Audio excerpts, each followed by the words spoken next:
Hi guys, ಎಲ್ರಿಗೂ ನಮಸ್ಕಾರ. Lachchi Sunil YouTube ಚಾನಲ್ಗೆ ನಿಮ್ಮೆಲ್ಲರಿಗೂ ಸ್ವಾಗತ.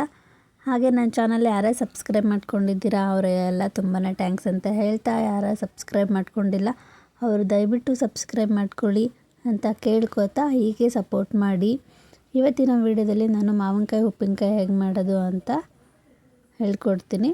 ಮಾವಿನಕಾಯಿ ಉಪ್ಪಿನಕಾಯಿನ ನಾನಿಲ್ಲಿ ತೋತಾಪುರಿ ತೊಗೊಂಡಿದ್ದೀನಿ. ಮಾವಿನಕಾಯಿ ಎಲ್ಲ ತೋತಾಪುರಿ, ಯಾಕಂದರೆ ತುಂಬಾ ಹುಳಿ ಇರುತ್ತೆ ಮಾವಿನಕಾಯಿ, ಹಾಗಾಗಿ ನಾನಿಲ್ಲಿ ಮಾವಿನಕಾಯ್ದು ತೋತಾಪುರಿನ ತೊಗೊಂಡಿದ್ದೀನಿ. ಇದಕ್ಕೆ ಬೇಕಾಗಿರುವಂಥ ಐಟಮ್ಸ್: ಮೆಂತ್ಯಕಾಳು ಮತ್ತು ಸಾಸಿವೆ ಪೌಡ್ರ್, ಅಂದರೆ ಮೆಂತ್ಯಕಾಳು ಅರ್ಧ ಸ್ಪೂನು, 1 ಸ್ಪೂನಷ್ಟು ಸಾಸಿವೆ, ಇದೆರಡನ್ನೂ ಹುರ್ಕೊಂಡು ಪೌಡ್ರ್ ಮಾಡಿ ಇಟ್ಕೊಂಡಿದ್ದೀನಿ. ಹಾಗೆ ಒಂದು ಅರ್ಧ ಸ್ಪೂನ್ ಅರಿಶಿನ ಪುಡಿ, 1 ಸ್ಪೂನ್ ಅಚ್ಕಾರದ ಪುಡಿ, ಉಪ್ಪು, ರುಚಿಗೆ ತಕ್ಕಷ್ಟು ಬೆಳ್ಳುಳ್ಳಿ. ಇಲ್ಲಿ ಒಗ್ಗರಣೆಗೆ ನಾನು ಎಣ್ಣೆ ತೊಗೊಂಡಿದ್ದೀನಿ, ಒಂದು 5 ಸ್ಪೂನಷ್ಟು ಎಣ್ಣೆ. ಆಮೇಲೆ ಇಲ್ಲಿ ಒಗ್ಗರಣೆಗೆ ಸಾಸಿವೆ ಹಾಕ್ಕೊಂಡಿದ್ದೀನಿ. ಸಾಸಿವೆ ಚಟಪಟ ಅಂತ ಸಿಡಬೇಕು, ಇಲ್ಲ ಅಂದರೆ ಅದು ಕೈಯಾಗಿ ಬಾಯಿಗೆ ಸಿಗುತ್ತೆ, ಚೆನ್ನಾಗಿರಲ್ಲ, ಹಾಗಾಗಿ. ಆಮೇಲೆ ಇಲ್ಲಿ ಬೆಳ್ಳುಳ್ಳಿ ಹಾಕ್ಕೊಂಡಿದ್ದೀನಿ, 2 ಉಂಡೆಯಷ್ಟು ಬೆಳ್ಳುಳ್ಳಿ. ಬೆಳ್ಳುಳ್ಳಿ ಹಾಕಿದ ತಕ್ಷಣ ಗ್ಯಾಸ್ ಆಫ್ ಮಾಡ್ಕೊಳ್ಳಿ, ಇಲ್ಲಾಂದರೆ ತುಂಬ ಸೀದೋಗುತ್ತೆ. ಆಮೇಲೆ ಎಣ್ಣೆ ಬಿಸಿ ಇರುವಾಗಲೇ ನೀವು ಖಾರದ ಪುಡಿನ ಹಾಕ್ಕೋಬೇಕು, ಇಲ್ಲ ಅಂದರೆ ಆಮೇಲೆ ಬೆಳ್ಳುಳ್ಳಿ ಹಾಕಿದ ತಕ್ಷಣ ನೀವು ಖಾರದ ಪುಡಿ ಹಾಕೋಳಕ್ಕೆ ಹೋಗಬೇಡಿ. ಬೆಳ್ಳುಳ್ಳಿ ಹಾಕಿದ ತಕ್ಷಣ ಗ್ಯಾಸ್ ಆಫ್ ಮಾಡಿ, ಆಮೇಲೆ ಒಂದು 10 ಸೆಕೆಂಡ್ ಬಿಡಿ. ಸ್ವಲ್ಪ ತಣ್ಣಗಾದ್ಮೇಲೆ ಖಾರದ ಪುಡಿನ ಹಾಕ್ಕೊಳ್ಳಿ.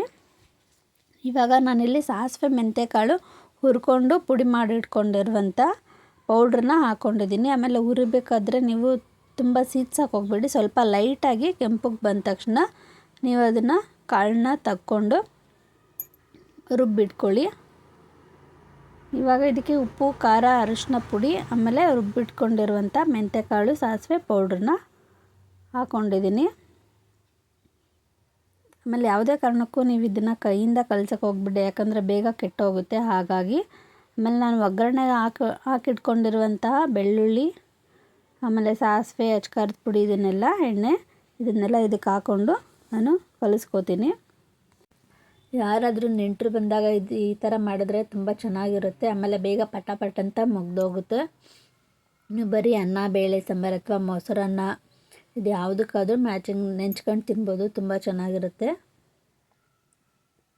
ಇದನ್ನು ನೀವು ತುಂಬ ದಿನ ಇಡಬೇಕು ಅಂದರೆ ಮಿನಿಮಮ್ ಇಲ್ಲ ಅಂದ್ರೂ ಒಂದು 1/4 ಲೀಟ್ರಷ್ಟು ಎಣ್ಣೆ ಇದಕ್ಕೆ ಹಾಕಬೇಕಾಗುತ್ತೆ. ಬಟ್ ನಾನಿಲ್ಲಿ 2-3 ದಿನಕ್ಕೆ ಬೇಗ ಖಾಲಿ ಆಗೋಗುತ್ತೆ ನಮ್ಮ ಮನೇಲಿ, ಹಾಗಾಗಿ ಸ್ವಲ್ಪ ಮೀಡಿಯಮ್ಮಾಗಿ ಎಣ್ಣೆ ಹಾಕ್ಕೊಂಡಿದ್ದೆ. ವಿಡಿಯೋ ಇಷ್ಟ ಆಗಿದರೆ ಲೈಕ್ ಮಾಡಿ.